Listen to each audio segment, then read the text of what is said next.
Comienzo del programa musical de Juanse. Hoy cumple 64 años el guitarrista, cantante y compositor argentino Juanse, nacido en Buenos Aires, conocido por su liderazgo en la banda Ratones Paranoicos desde su fundación en 1984 hasta 2011. En ese tiempo publicaron una decena de álbumes. Aunque inicialmente eran considerados una banda que imitaba a los Stones, poco a poco fueron logrando perfilar una personalidad propia. Aún así, su devoción por la banda británica los llevó a trabajar con uno de sus productores, Andrew Holdeman, que supervisó la grabación de sus álbumes Fieras Lunáticas, Hecho en Memphis, Éxtasis en Vivo y Planeta Paranoico en el 96. Asimismo contaron con el guitarrista Mick Taylor en Hecho en Memphis. Fueron teloneros de Keith Richards, Guns N' Roses y los mismísimos Stones en 1995. Tras la disolución de la banda, Juanse siguió en su carrera en solitario, que ya había comenzado en el 97 con Expresso Bongo. Ha publicado una docena de álbumes hasta la fecha. 64 años cumple hoy Juanse. Bien. Hace tiempo, otra vez, desde lejos no me ven. Hace tiempo, otra vez, desde lejos no me ven. Hace tiempo, otra vez, desde lejos no me ven. Quisiera que esto dure para siempre. Bien, ahí estamos escuchando a Juanse y seguramente vamos a tener más de él en la noche de este miércoles. Hoy, como todos los miércoles, hoy vamos a comenzar. Tenemos mucha gente de Canals invitada hoy. Grandes personalidades de Canals. El licenciado Carlos Soberi y luego va a estar el intendente de la localidad, Edgar Bruno. Así que le agradecemos a Carlos la gentileza de haberse llegado más temprano, pedido, para poder cumplir, porque hoy está el Telebingo Tricolor y tenemos una noche agitada en entrevistas. ¿Cómo le va, Carlos? Buenas noches. ¿Qué tal? Buenas noches. ¿Todo bien? Todo bien, bien. Hoy más tranquilo. ¿Más tranquilo? Sí, sí. Bueno, cuando decíamos de qué tema iba a hablar hoy, ya tenía el título usted, así que palabra, control e imposición. Sí, se me había ocurrido a raíz de varias cosas que hemos estado pensando esta semana. Y bueno, era por ahí traer algunas cuestiones que están vinculadas desde el ámbito de la palabra, que es el ámbito en el que uno trabaja todos los días. Y haciendo un análisis contradictorio, paradójico de la palabra, ¿no? Porque nosotros que trabajamos o somos artesanos de la palabra en cierta manera, porque haciendo un uso adecuado de la palabra, un uso atinado, con un buen acompañamiento afectivo, con cierto registro tierno, amoroso, ayudamos a modificar conductas esenciales, comportamientos, miradas, situaciones afectivas, sentimientos, autoestima, fortalezas en el psiquismo. Es decir, la palabra, digamos, es un logro de la humanidad, es un logro del hombre, y lo que nos diferencia de cualquier otra especie, es lo que nos da el carácter universal, cultural, por excelencia en la construcción de lo que se llama el pensamiento simbólico, ¿no? La palabra nos permite no solamente señalar y significar lo concreto, sino también pensar lo que no está pensado, articular la idea, o las palabras nos permiten formalizar con conceptos ideas que no están creadas y que pueden ser pensadas y articuladas a partir del pensamiento simbólico, de la capacidad representacional que tiene la mente, representarse cosas. Y yo te hablé al principio de una paradoja, te hablé de una contradicción, porque nosotros que estamos, te repito, todo el tiempo haciendo eje en la palabra para poder ayudar, también vemos con mucha vocación irracional, pero con cierta impunidad y con cierto desparpajo que no es inconsciente, que es bastante consciente, un uso de la palabra que sirve como fenómeno de imposición, como fenómeno de control. Entonces aparece lo que se da en muchos ámbitos. Cuando digo muchos ámbitos, pensemos, mira, tendríamos para hablar de... Yo cuando vengo acá a la tele con ustedes, el ratito libre que tenemos antes de empezar, aparecen motivaciones, ¿no? En Pedro, en vos, de, che, ¿qué vamos a hablar? ¿De qué podemos hablar? Y ustedes traen cosas y tienen conceptos, hacen los deberes, leen en la semana para traer o para producir un video, está muy bueno eso. Y cada una de las inquietudes que ustedes tienen, las que tengo yo, las que seguramente tendrá el público, podría estar articulado, podría pensarse o podría encontrarse en esas situaciones ejemplos concretos de cómo la palabra se ha ido tergiversando y se ha ido degradando hasta llegar a un punto de estar al servicio de la imposición y del control. Entonces la palabra se degradó y la palabra empezó a tener dificultades en la escuela, la palabra empezó a tener dificultades en la política, la palabra empezó a tener dificultades en el conocimiento, la palabra empezó a tener dificultades en su relación con la verdad, la palabra empezó a tener dificultades en conversaciones simples, la palabra empezó a tener dificultades en el mundo de la pareja, y el maltrato de la palabra y el sacarlo del eje de la conversación interesante ha producido cierta asimetría de cierta irresponsabilidad que genera procesos de imposición. El punto límite entre dos personas que están conversando cuando dejan de conversar es la posibilidad de que uno de los dos empiece a imponer algo al otro. Y donde empiece a usar la palabra no como fenómeno de transformación, sino como fenómeno coercitivo. Pues ya lo decía Galeano eso, ¿no? Y sí, bueno, Galeano es del equipo nuestro. Galeano es del equipo nuestro, ¿no? Galeano, bueno, él es muy... Él le da un matiz muy especial a la palabra. Tiene una manera de nominar, una manera de pensar, una manera de ver la realidad a partir de las palabras que es muy interesante.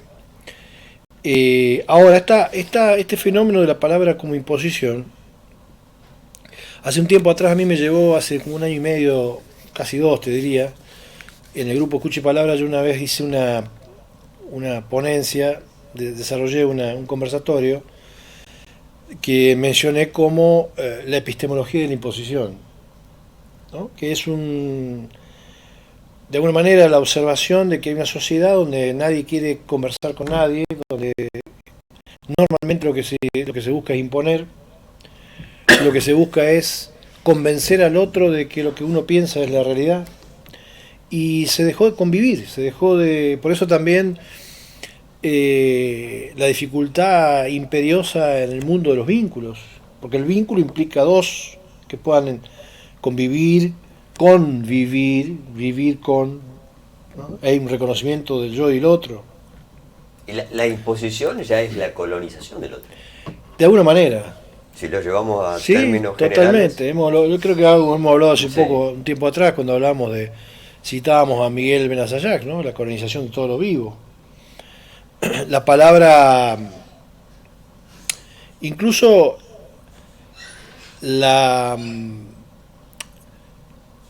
agenda que se perdió en los sistemas formales de educación, que es la agenda de la construcción de un sujeto completo que tenga la capacidad de pensar críticamente, va generando un deterioro de la palabra. Incluso una caída cualitativa de la, digamos, de la semántica que implica la palabra, y a su vez hasta una caída de la cantidad de palabras que usamos para dialogar, ¿no? Yo cuando empecé a escribir algunos ensayos, que lo hacía en Facebook, después lo empecé haciendo en otros lugares, después terminé escribiendo un libro, bueno, o 2, y siempre estuve escribiendo algo.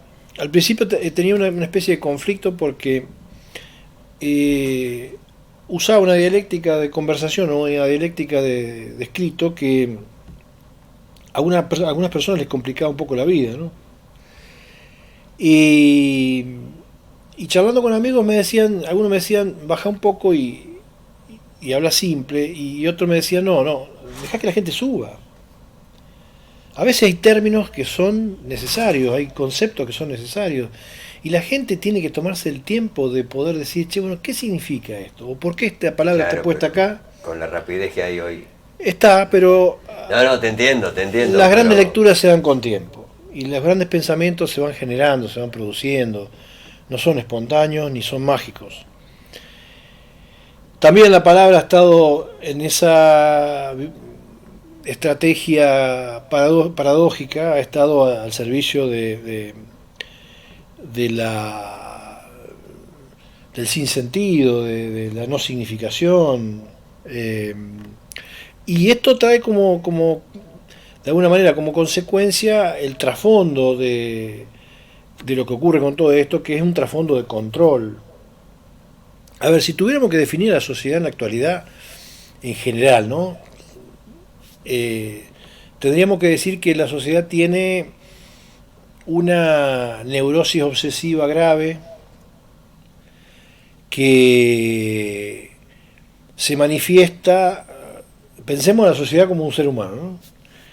Sería una especie de neurosis obsesiva grave que se manifiesta por una fijación anal, básicamente anal, retentiva, de mucho retraimiento, mucha restricción afectiva, poca expresión afectiva, mucha represión, mucha duda, mucho uso de la palabra para racionalizar los afectos, no poder vivir los afectos. Entonces todo ese mecanismo obsesivo implica cierta dosis de desgaste energético del psiquismo tendiente a establecer controles que le permitan al sujeto no tener la sensación permanente de que se puede desarticular o descompensar.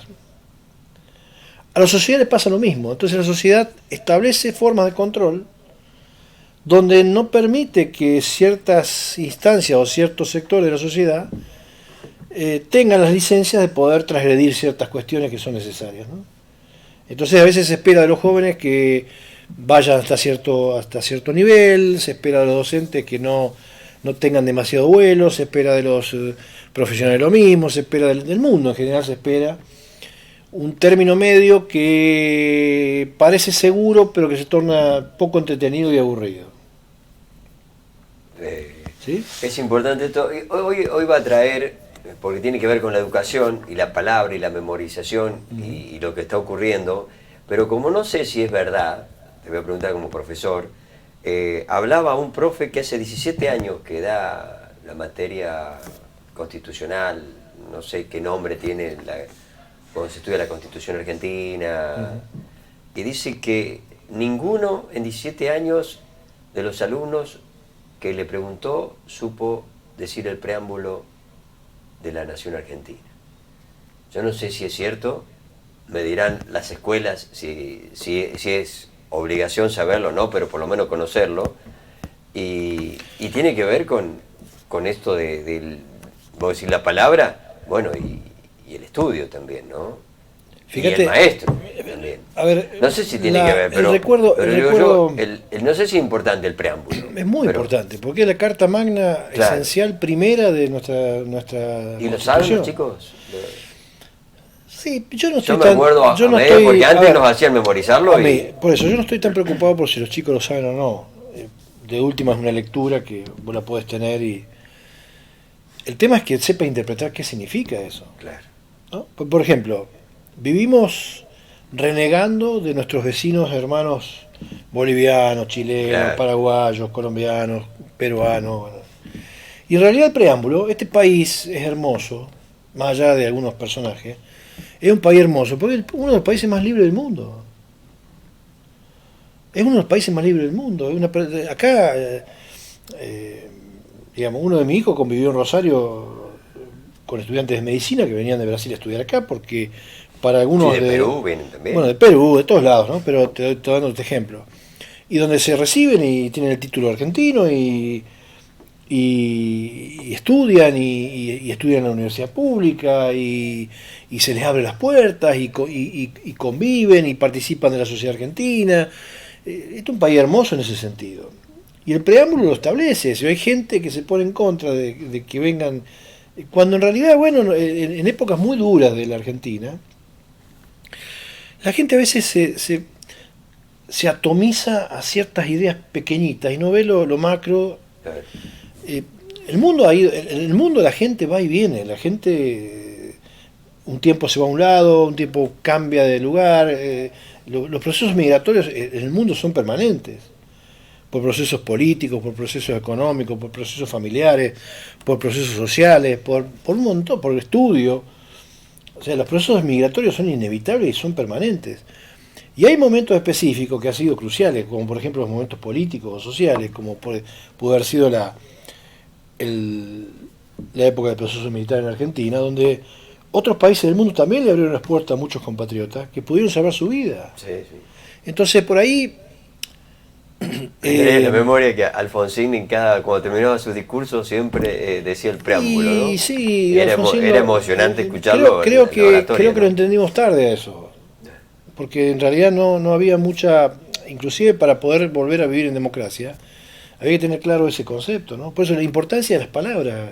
Claro, la oratoria y las palabras que signifiquen, las palabras que viabilicen la vida, las palabras que viabilicen los afectos, las palabras que viabilicen conceptos que nos permitan abrir capas de la vida, capas de la sociedad, capas del conocimiento.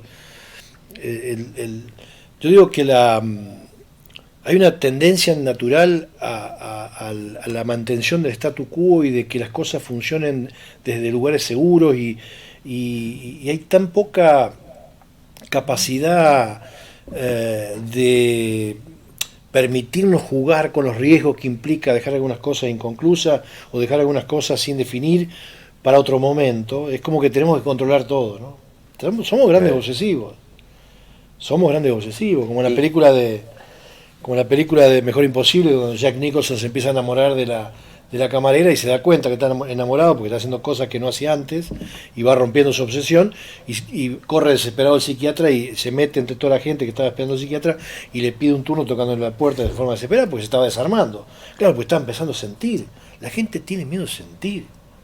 Y las palabras que no están acompañadas de sentimientos, y ahí vuelvo a Galeano, él decía, yo soy un sentipensante. Sentipensante. ¿No? Porque, bueno, esto es Spinoza en filosofía, es Sócrates. La racionalidad sin pasión no tiene sentido, ¿no? Pensemos la crítica de la razón pura de Kant, ¿no? La razón pura es razón, es una entidad fría. Es decir, la crítica de la razón pura implica la razón y la experiencia, la vida que uno vive, los afectos, los sentimientos, la pasión que uno le pone a las ideas, que inclusive es lo que también genera que en la persecución de esas ideas haya cierta dosis de adrenalina que implica la movilidad, la dinámica, la transformación, la subversión de la idea, la subversión del concepto, que es lo más atractivo, ¿no? de esto. Bueno, también tiene que ver con esto de la palabra. Mucha gente dice, está hablando, dice, no, pero la culpa la tiene Pedro, ¿no? O la culpa la tiene Carlos. Muchas veces le echamos la culpa al otro con la palabra, y a lo mejor lo pensamos así, ¿no? Y yo te voy a dar una frase que un psicólogo que vos tenés ahí un poco, después me vas a comentar, de Carl Rogers, que dice, la única persona que no puede ser ayudada es aquella que culpa a los demás. No sé si compartís esto. Pero bueno, tuve muchos vistos buenos. No es que no lo comparto. A ver, yo tengo la psicología americana es americana. Son panamericanos. Cuando digo americana me refiero a Norteamérica, ¿no? Sí, sí. Fíjate que es el único lugar del mundo, ellos se colonizan todo, ellos invaden todo, destruyen todo. Y bueno, y el único lugar del mundo donde aceptaron el psicoanálisis, pero sobre sobre la forma o la manera de no tergiversar, pero sí darle un tinte propio que terminó siendo como una especie de psicología del yo, que hoy es la base de los grandes movimientos de autoayuda, que sirven para hoy, pero no sirven para la estructura, para mañana, sirven para como una cosa... a ver, es lo que decía Marcelo Viñá cuando hablaba del fast food de la psicología. Todos sabemos lo que es McDonald's. Total, no tenemos compromiso acá. Es un pedazo de carne que no sabemos si es carne, soja o qué, con un pedazo de pan bien disfrazado y nos llena un poco el estómago, pero es comida chatarra. No es un bife chorizo con un buen puré o con una... Pero con un marketing impresionante. Entonces, todas esas cuestiones que tienen que ver con la psicología americana y... Norteamérica ha estado atravesada por el utilitarismo. Ellos le dan importancia a lo que es útil, lo que es rápido, lo que es efímero, lo que es consumo, lo que es comercio, y el mundo del romance, del psiquismo, el mundo del análisis interno de la persona, la verdadera esencia de la persona, tiene otros componentes, ¿no? Yo soy de una psicología llamada psicoanálisis, vos sabés, que es la última antropología sociocultural importante sobre la explicación del ser humano, y que mantiene el romance de entender y de no prejuzgar la vida afectiva, y de darle un estatus real y auténtico de búsqueda, donde inclusive la salud puede estar vinculada con no completar todos los objetivos, o con reconocer de alguna manera que somos fallados y que no podemos ni controlar todo, ni imponerle todo a los otros, ni que tenemos que convivir en un mundo donde podemos conversar. No tenemos que imponer nada, ¿no? Bueno, pero por ejemplo, hay teorías vinculadas a lo que vos mencionaste que usan como estrategia la imposición. Si yo te aconsejo, yo te digo vos, lo que vos tenés que hacer es esto y esto y esto, y cuando venís la semana que viene charlamos a ver cómo te fue, te estoy diciendo qué tenés que hacer. Bien. Distinto que yo te pregunte sobre eso. ¿Vos qué harías? Bien. Entonces yo ahí no vamos a hacer un psicoanálisis acá, la gente va a empezar a pedir que hagamos una dramatización analítica, pero la pregunta o el señalamiento, entendiendo los elementos clínicos que tiene una dinámica de una sesión, van generando que uno ayude a pensar al otro. Como decía Sócrates, hace esto. Sócrates dijo, yo nunca enseñé nada, yo enseñaba a pensar. Yo solo sé que... Y el psicoanálisis parte de ahí, parte de ayudar al otro a pensarse desde un mejor lugar. Es como que vos estás parado en un lugar donde ves muy pocas cosas y te ayudan a ubicarte en otro lugar desde donde ahí ves más cosas. Entonces cuando yo te digo, ¿vos qué pensás? ¿Vos qué harías? Si estás parado o vas cambiando tu posición, vas teniendo más recursos para pensar. Y esa es la idea. La imposición es un riesgo porque es un deseo mío, no es un deseo del analista, del psicólogo, de imponer, ¿no? Cada vez estás pensando mejor si le digo esto, ¿no? A lo mejor te pasa. Y después mira, yo tenía una pariente muy querida, muy cercana, una pariente que uno quiere, que ella me decía, ay sí, porque a mí mi psicólogo me dijo tal cosa. Ay sí, al rato me parecía que no sé qué, ay sí, porque mi psicólogo me dijo tal cosa, yo pienso que... Y ahora mi psicóloga, y le digo, escúchame, le digo, está bárbaro lo que dice tu psicóloga, pero vos qué pensás. Porque casualmente, fíjate otra cosa interesante, uno de los factores por los cuales uno se da cuenta que un paciente puede dejar de estar con uno, es cuando la figura de uno empieza a desaparecer como necesaria. Yeah. Lacan le llamaba la caída del sujeto supuesto saber. Sujeto supuesto saber. Nos van a ver porque suponen que sabemos. Y nosotros vamos ayudando al paciente a entender que el que sabe es él, que nosotros nos ponemos como un espejo para que él diga lo que sabe y se lo devolvemos de tal manera que él va pensando sobre sí mismo. Cuando eso se empieza a hacer dinámico, nosotros dejamos de tener sentido, entonces nos vamos. Y digamos, la salud del paciente depende de que el psicoanalista desaparezca. Sí. ¿Me explico? Si no, somos padres toda la vida y no somos psicoanalistas. Si vos te vas a quedar toda la vida conmigo, hacemos un contrato de por vida y vas a depender, vas a estar no sé, por comprar una fibra roja o una negra y me vas a llamar por teléfono, Carlos, mira, ¿qué te parece? ¿Qué compro? Claro. ¿No? Algunos televidentes me piden temas. Bárbaro, me parece bárbaro eso. Qué bueno. Hemos hablado acá, pero no sé si con vos. Me dice que hable del duelo. Es un tema muy difícil, ¿no? No, a lo mejor. Pero es el duelo. Es un temazo. Por eso no lo vamos ni a nombrar hoy. Pero a quien primero, a quien haya planteado eso me parece extraordinario. Y me comprometo a trabajar para la semana que viene el tema del duelo.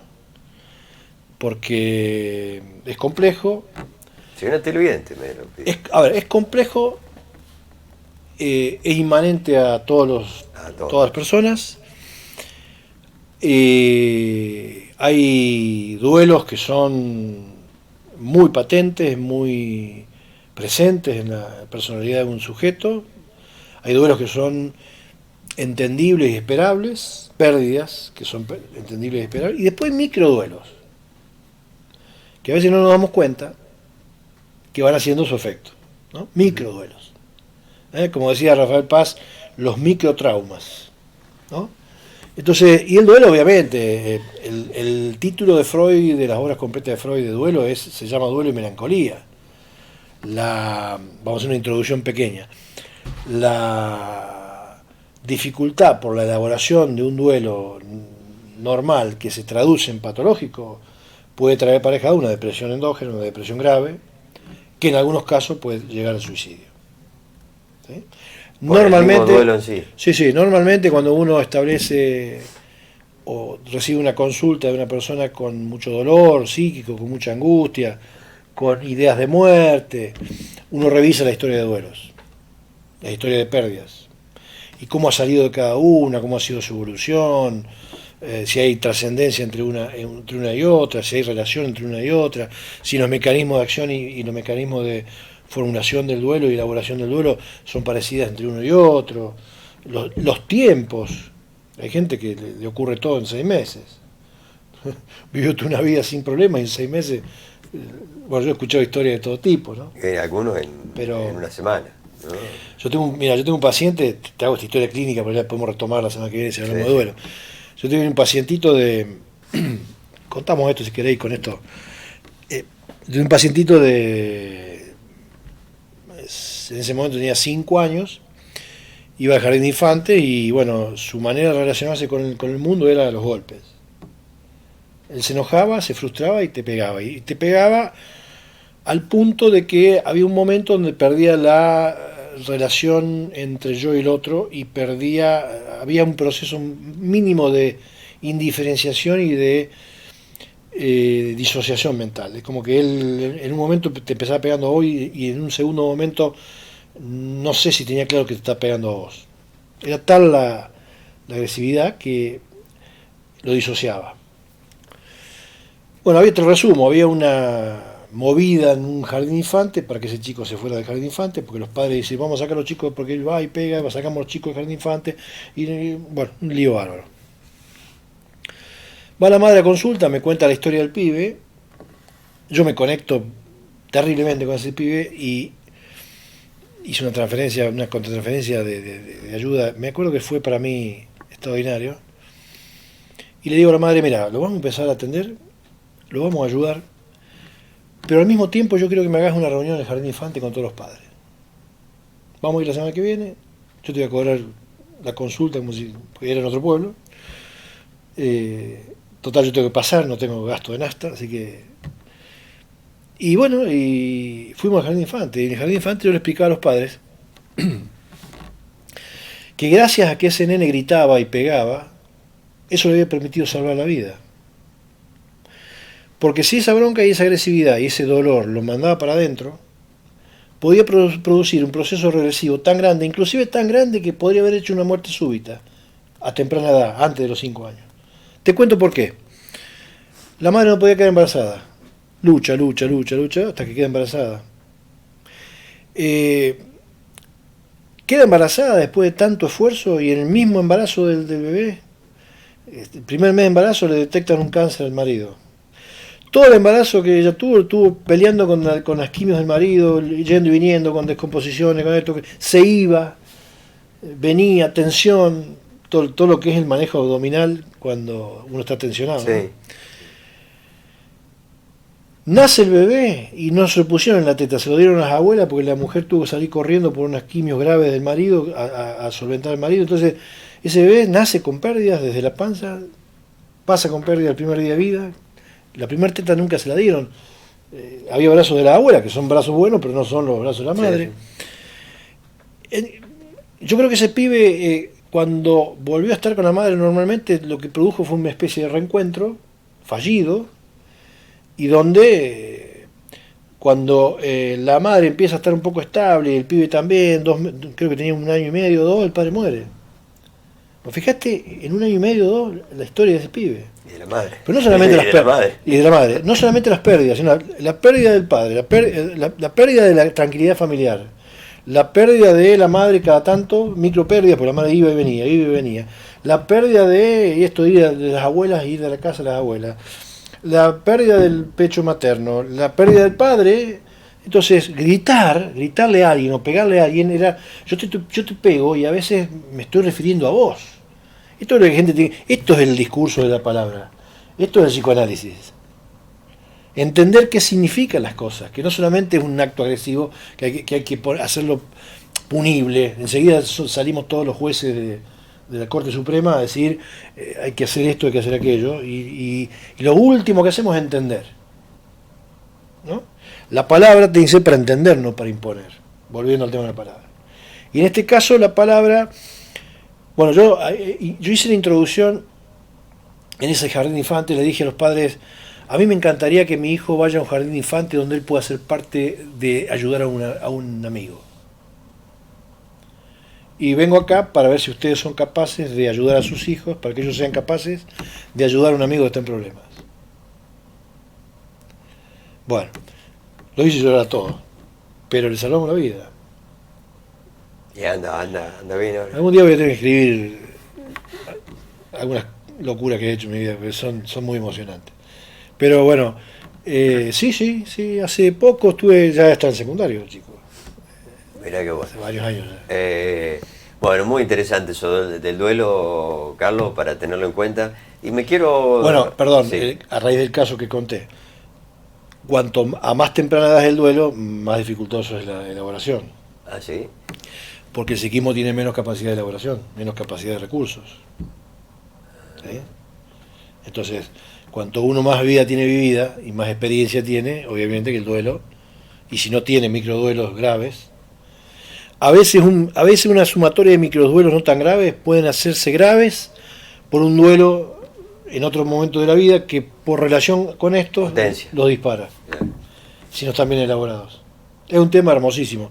Yo felicito a nuestros... fíjate que vamos mejorando también la demanda, sí. La demanda de nuestros es un televidentes. tema importante. Muy lindo. Y quiero irme... Qué lindo que se produzca eso. Quiero irme con la última, decirte que estaba viendo hoy ahora creo que es legislador, fue a la escuela porque había bullying, ¿no? Y se largó a llorar, tipo porque fue al mismo curso, no sé si lo he visto, ha salido en los medios, donde había ido él y era tartamudo. Y recuperó, pudo hablar, aprender, se recuperó cuando fue grande. Y se largó a llorar el tipo exponiéndole a los chicos, porque lo invitaron, porque había bullying, y decía, yo hacía la cola para que me daban la leche con la media luna, y tenía que ir al último porque no podía decirlo. Mirá, ¿no? Y bueno, eso es la palabra. ¿Qué tema también ese, no?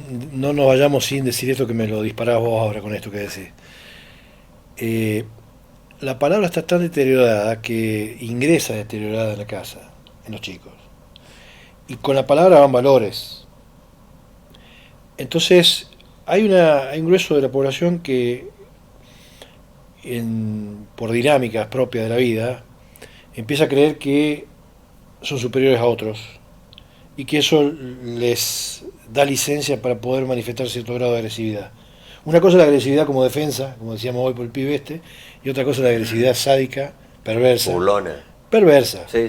Burlona es poco, perversa.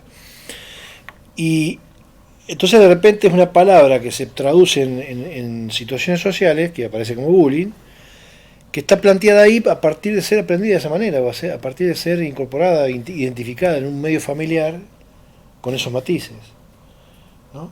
Yo escucho a jóvenes decir negros de M o Sí, bolivianos de... Bueno, y son chicos que ni siquiera conocen un boliviano. Claro, claro, ¿No? claro. Entonces hay una... Ni conocen Bolivia de repente. Claro. Pero hay una necesidad por romper vínculos y poner como en un lugar distinto, distante y agresivo al otro, diferente, que es propio de mentes que son muy pobres. ¿No será que no tenemos buenos ejemplos? Son mentes que son muy pobres y sí, estamos con esta dificultad. ¿No? Carlos, te agradezco. No, por favor, a ustedes. El miércoles lo Duelos. hablamos esto. Sí, sí, sí. Yo cada cosa que me van preguntando la gente la nota. Te voy a contar algo anecdótico, después si querés te dejo el video. Estábamos en el teatro en Buenos Aires el sábado con mi señora, el viernes, viendo a Suar, y antes de que empiece la obra se baja la luz y ponen la música de Mirta Legrand. Y como a mí me han dado 2 entradas, que las compré al final, que era un remanente que había quedado en la sexta fila, ahí adelante de todo. La mejor fila, porque es la primera fila que vos no ves arqueando el cuello, ¿no? Claro. Y ponen la música de Mirta Legrand y viene Mirta, se sienta al lado nuestro, a 4 ventanas. Así como estoy yo, como vos, estaba de Sacaste Mirta. la foto, ¿no? Video, foto. Ah, Después sí. habló. Vi que fue a la... Después habló y que con Suar, bueno, Suar bajó. Muy buena la obra de Suar. Espectacular. Si usted va a Buenos Aires, vaya a verlo. Pero ahí cerquita, 100 años, ¿no? 100 años. ¿Cómo? 100 años. Psicológicamente, ¿cómo Hermosa hace mujer, para mantenerse? No sé, porque está en Formol. Lo que habló Porque después. para conducir un programa... Lo que habló después de la cuando termina la obra, que saludan los actores, le dan un micrófono Chiquita, y Chiquita dice, hace tiempo que no me reía tanto como hoy, dice. Y Suar baja, la abraza, empiezan a hablar, bajan los actores, así que tuvieron todos los actores ahí al lado nuestro. Un fin de semana Mira qué bueno. interesante. Bueno, Lindo Buenos Aires. Hubiera ido yo a hacerme una nota ahí. Estaba justo. Claro. Bueno, Carlos, qué linda experiencia. Sí, sí, sí. Nos vemos el miércoles entonces. Nos vemos el miércoles. Libertad en el repechaje, bueno.